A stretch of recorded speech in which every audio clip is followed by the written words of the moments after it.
pat this dry, I can't help but think that, yeah, I know where this came from, and it's not Al Alumna's backyard. So it's processed, and Swift Premium, I think, was the brand. I forget now already, but it's one of the major big names in pork. And it was purchased at BJ's. So relatively fresh. I guess it was inventory for Super Bowl for any people who's making a pulled pork, which is what I'm going to do with this. Then I inject with a little bit of a savory, salty combination. I use typically little packages of kids' apple juice. In this case, a product by a company called Goya, which makes a lot of Hispanic ethnic foods, one of which is called jamon, which I will show you. But the combination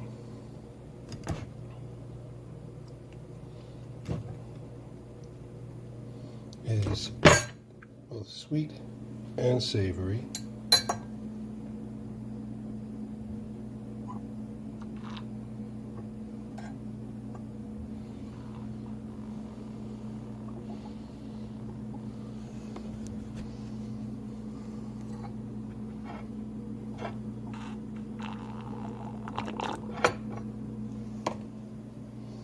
And you can't inject it too much. This is about one of those little juice boxes worth.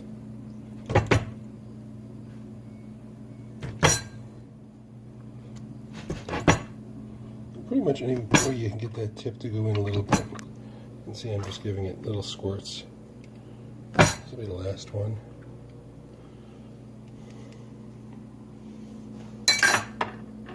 Gotta have the injector and the injection juice is again applesauce jamon, which is this product right here. You see it in the Goya section, or maybe Hispanic food sections. It's basically ham flavored concentrate, but it does add a nice flavor. It's a little salty. It's kind of like a bouillon cube for ham. And you'll see that some of the injection will come out through different holes that you've made, but the majority of it stays in.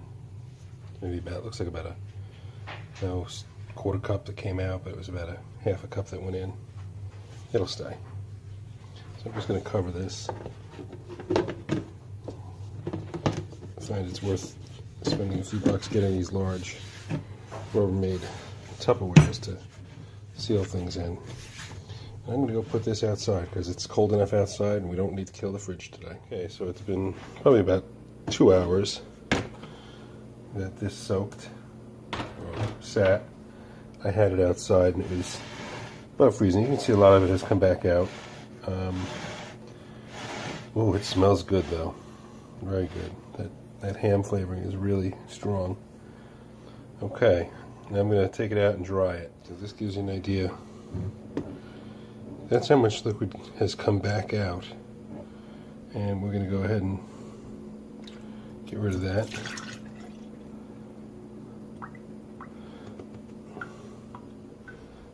Since I'm still doing the curing, it doesn't really have to be washed out. I'm just going to continue along the process.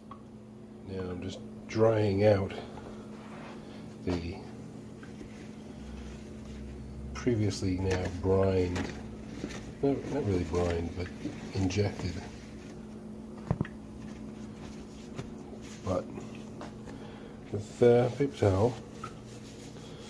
It's not going to probably dry up as much as it did before, but I'm going to, with some more time, I'm going to keep patting this dry and we'll eventually put a rub on it.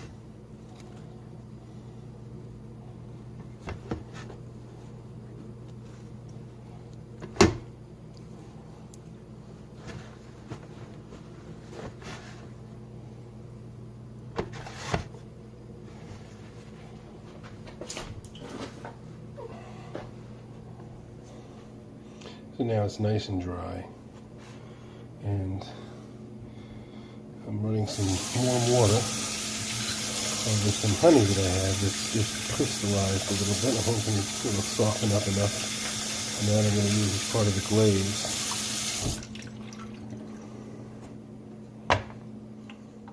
Okay, so this is the honey that's sort of still a little crystallized, so I'm not going to rub that in all over, and then I'm going to add spices after that. Okay, everything is covered in a layer of honey, and it's crystallized honey. Bottom line, it's very sticky, and I'm going to be able to put the seasonings on now, which I'm going to try. It's called Genta's Meat Farms French Quarter Creole Seasoning. Most important thing is inexpensive. It's a lot. It's 12 ounces for $6. Let's see if I can get in here close. You can see some of the nutritional information. Of course, it says, okay, so $8 a pound. It's good till June of next year. Salt, spices, dehydrated garlic, and silicon dioxide added to prevent caking. Don't know what that's going to do to me, but I'll live.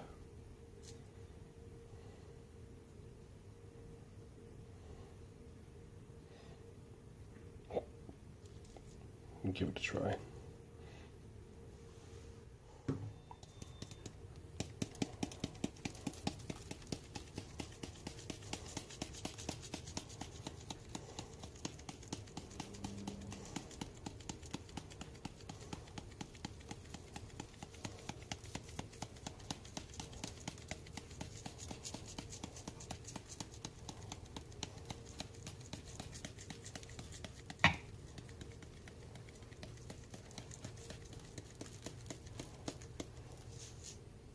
Okay, I need more. 2 hands this side. This is just a little bit of the rub on it from when I was rubbing the other side. But I'll be doing this one right now. Again, I can do some of it, but then I have to switch to 2 hands.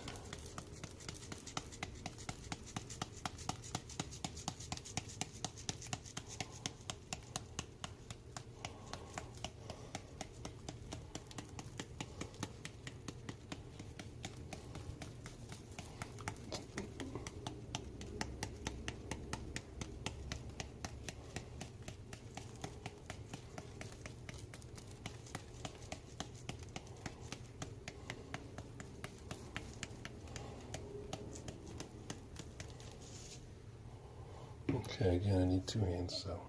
Okay, so here it is. Full. Let's see. It was 8.935 pounds. So roughly 9 pounds. Boston butt from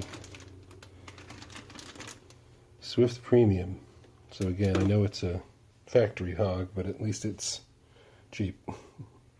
So, the injection was in it for probably about 2 hours, dried it off, then added a honey coating for just a binder. Then I liberally spiced it with the Creole spice seasoning, and it's in the Tupperware.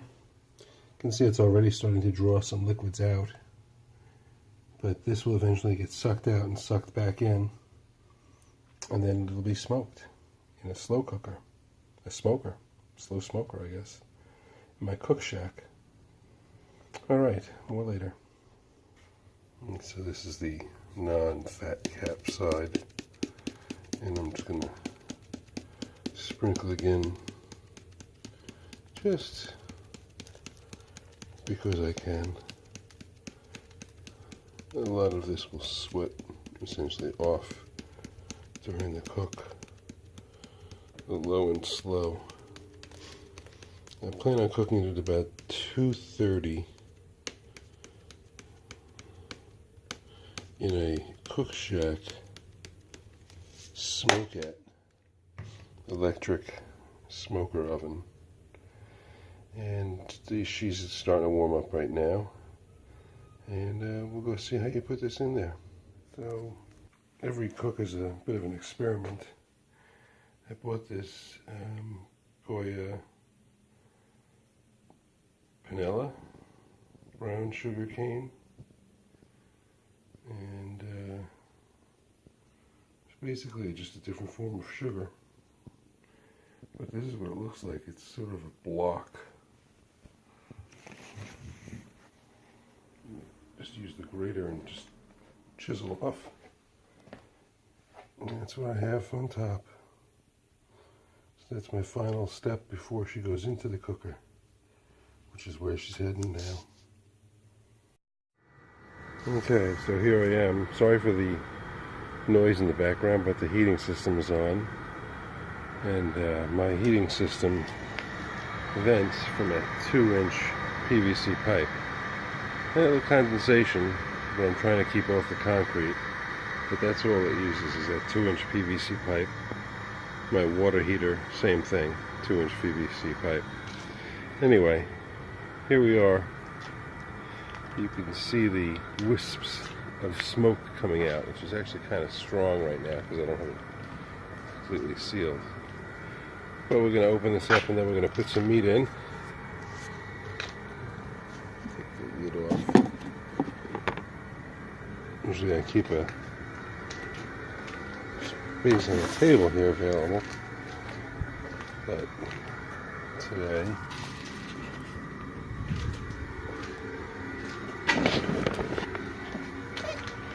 put that there. I'm gonna open that, just clear out some of that smoke.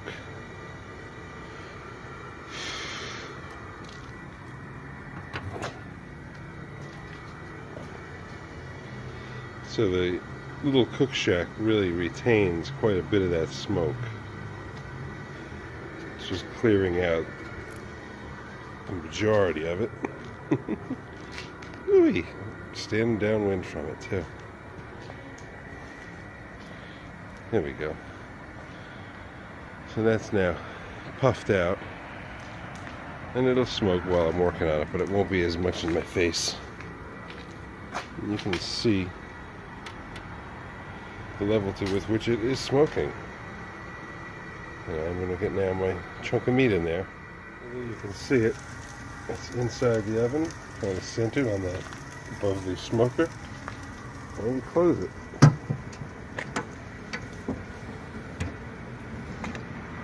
Well, I need 2 hands for this. So we close this and we call it a day. So that's it. She's closed up tight. And you see that there's just some puffs of smoke coming out now from the top, and that's where I want it now for like an hour or so, just puffing away. So hopefully my wood chips are not burned out from opening the door and holding it open like that. I'm usually a little quicker, but I usually have 2 hands. So setting is approximately 225, 230. Let's turn that up just a smidge, and that's it. 12 hours. So I got a message saying that my SD card is filled. Now it's going to start saving it on my device. Good morning. Look at that, the whole crew's up. You don't say. They're always excited to see me. I think there's something in it for them, which there usually is. And we did get a decent amount of rain last night because, well, you can see it. It's about an inch of rain, inch of water in there. That's good.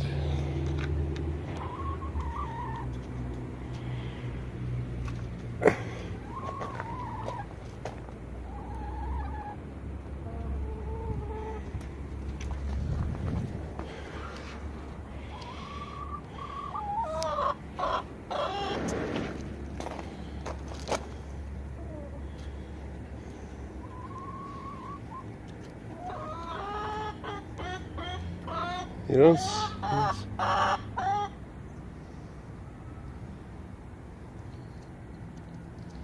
chickens do make noise. Okay. Okay. So, ladies, how's it going? How's your night's sleep? You decided to go in after all, huh, Sydney? Yeah, these girls are spoiled. Getting their fresh rainwater. I'm going to let them have the rainwater. I don't know what's good for them or not, but let them have it. And you can see the coop is working well with somewhat of a deep bedding system. I'm letting them stomp all that straw. It's going to be their system, and I'll rake that out and put it into a compost pile. There you go, Sydney. Girls like the rainwater? I hope it's good for you. I see a lot of people with their rainwater catchment systems, but they don't live where I live. Alright, bye-bye.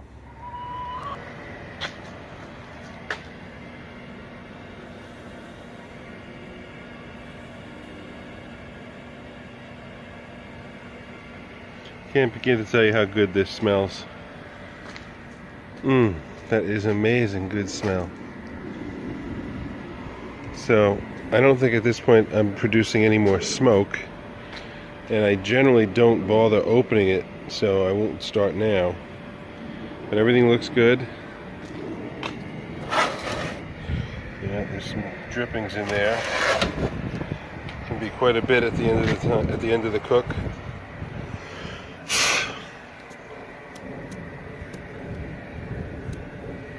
Hopefully all goes well. Man, when I tell you it smells good out here, I am not kidding. So we have, let's see, one is at 216s, one is at 37. Not checking the, bring out the digital thermometer to do some testing. But let's see if I can, I think I need two hands here for 1 second.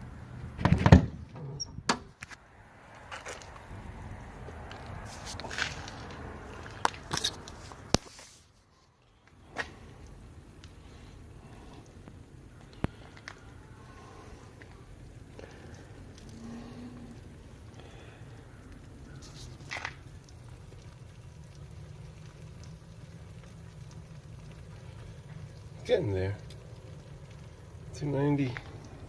I'm going to see it more than that. So we got a little time to go.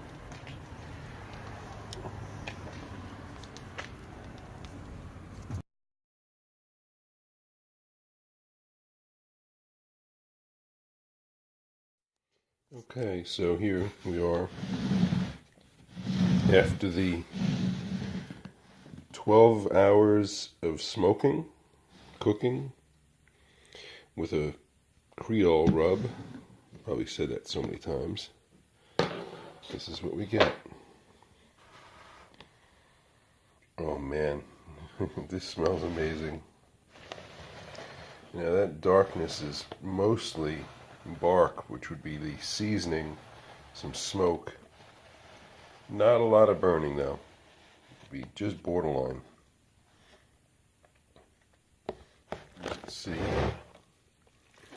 There we go. That's what I figured would happen. Most of it will come right off this bone.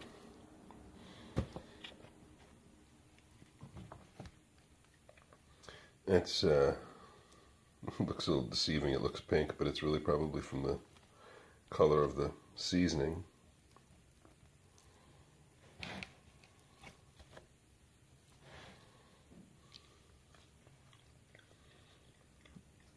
Not bad. Wow.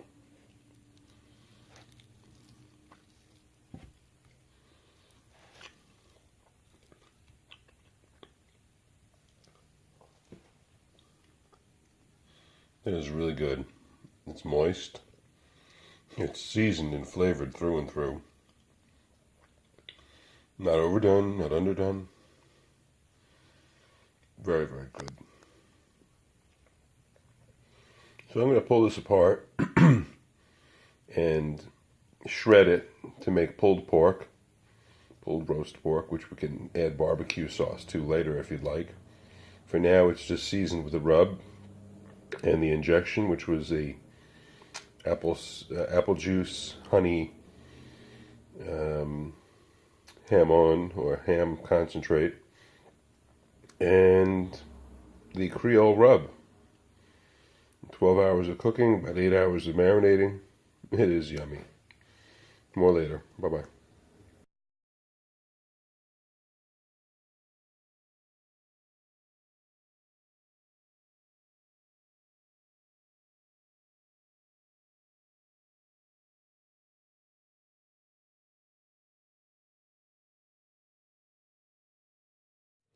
Okay, so I've taken this by the chunk and shredded it into very large pieces. You can see there's big chunks of bark mixed throughout. And I'll take this down, break it down into some sandwich size Ziplocs to freeze. But as you can see, there's still a fairly good sized chunk of unshredded, which will be at least this much more. This will fill up here, it'll come up higher. Makes an incredibly large amount of food. I'm going to weigh it right now. I was starting at, I think I was starting at 8.9 pounds. And I'm going to measure and see. The only thing that's a direct waste is the shoulder bone. That's out. There's no other bone. The fat's pretty much all melted out. There's very little fat scattered in here at all. It's mostly solid meat. You can see it here. There's a little bit of, meat and some less melted fat, but it's not really blatantly fat or fat cap.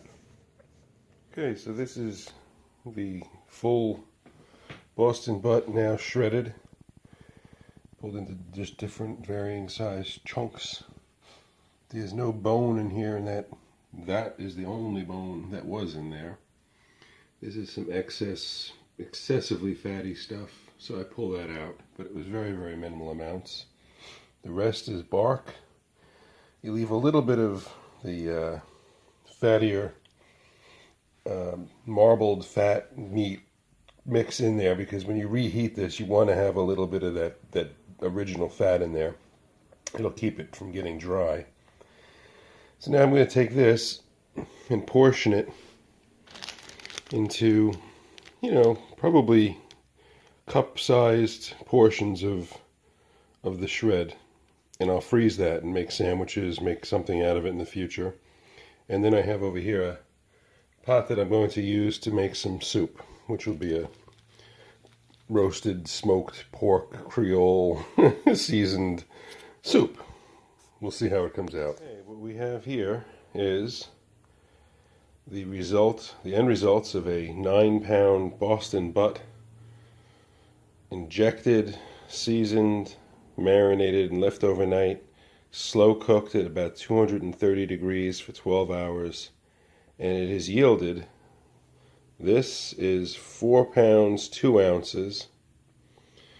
This and this, which is a little bit of just waste that I'm just not going to bother with, it's pure fat, and the bone is 7.5 ounces. And I have in the soup pot, although you can't see it, about probably 5 to 6 ounces of the shredded pulled pork to add some flavor to my soup for today, which is going to be some kind of a tomato, vegetable, I don't know yet, something sauce with homemade chicken stock. I think it's chicken. It might be turkey. Who knows? Got so many different ones I don't know. I just grab one. Okay, that's pretty much it for the roast. Comes out really good. It's an incredibly good value for the money. I paid $1.49 a pound for that 9-pound roast. It yields, call it 4.5 pounds of meat, which there's very little. I mean, that's the only fat that I removed. I didn't remove anything from when I got it from the cryovac till right now. That's it. The rest you blend in. It disappears by and large. 90% of it just disappears. So maybe 5% of it goes back into that shred, and that's probably about another 5%. The rest is gone in the way of vapor, fat that's dripped out the bottom of the pan. I'll get a picture of that when I go outside, and I'll show you what the residue is, what's left over inside the slow cooker. Okay, so bye-bye. This is the Cookshack Smokette, very early model, a model number 25. Very, very simple. The dial gauge works pretty accurately. Can't knock it. It's within a few degrees of, generally speaking, being right where it's supposed to be. And it's basically a stainless, well, part stainless on the top, just sheet metal, painted sheet metal on the side of a thick enough gauge that rust is, I mean, I've got a little surface rust. I guess there's a little rusting there. But by and large, there's no rust. It's going to be an issue in my lifetime. And, you know, she's kind of a very basic little electric oven. She's got a heating element that I equate to being kind of like the electric barbecue briquette starters on a thermostat. So when I open this up, that's in there from last night. This is the burning unit. So this box right here comes out, and as you can see, quite a bit of drippings fall on that. Cook away. And there's your heating element with that little steel shroud, which is strong enough to hold the wood box, no problem. We've got a couple of levels of grates that are movable. You got that one hole in the top. Actually, I'll see if I can do this. There's one, yeah, this is gross. Usually I run this out a little further to the edges, but for whatever reason it was a little short, so I decided, alright, I'll live. So this comes out. Let me just get my garbage can ready for that. But this will go in there. And it's hard to see, but there's a hole in the bottom right there that this will all drip out to. Now I'm going to take this stuff out and I'll turn it on, heat it up, and bake it off a bit today. And that's how you put it away. Just cook it off. I'll take this off. I'll put the box back in with some wood in it so it smokes, and season up the oven a little more.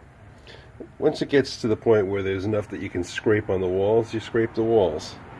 Till then, just keep using it.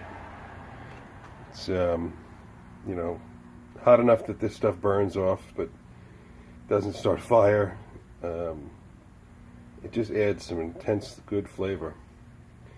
This comes off. I'll show you this in a little bit, but you can see this will come off with aluminum foil. And I'm going to do that. I'm going to take it apart and I'll show you more later. This is how the box looks like once you take the aluminum foil off the top. Stays clean enough. The lid flips up. You've got space in there to put chunks of wood. You've got your chunks of wood handy. I'm going to try to get, I'll try a piece of cherry, I think. And I'm just going to put this in here, like so. That's probably about, not the maximum that I'd put in there, but if I was just going to put one chunk, that's pretty close to it. And might, if I was doing a heavy smoke, do two pieces that big, maybe one over here. But that's all I'm going to put in for here because I'm just doing a burn off to get the greases and stuff dripped down. So one end is a little bit further open. You can see it accumulates the ashes that fall through.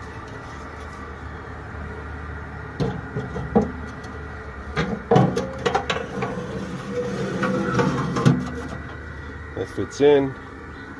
I'll leave the thermometers in there. There's no harm there. And I probably need, no, I might not. Yeah, we got it. So I think we're good today for no unforeseen rain, but I'm going to pull this close to the edge here. Plug this in.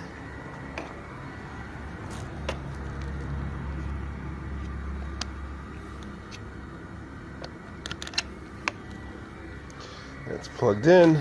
We'll set this Now for the highest temperature, which is about 250. It peaks at probably 290. But that setting, the thermometer's just in there loosely. This will be smoking up in a little while. And this is enough clearance. The oven itself, this doesn't get hot really at all. It stays cold to the touch.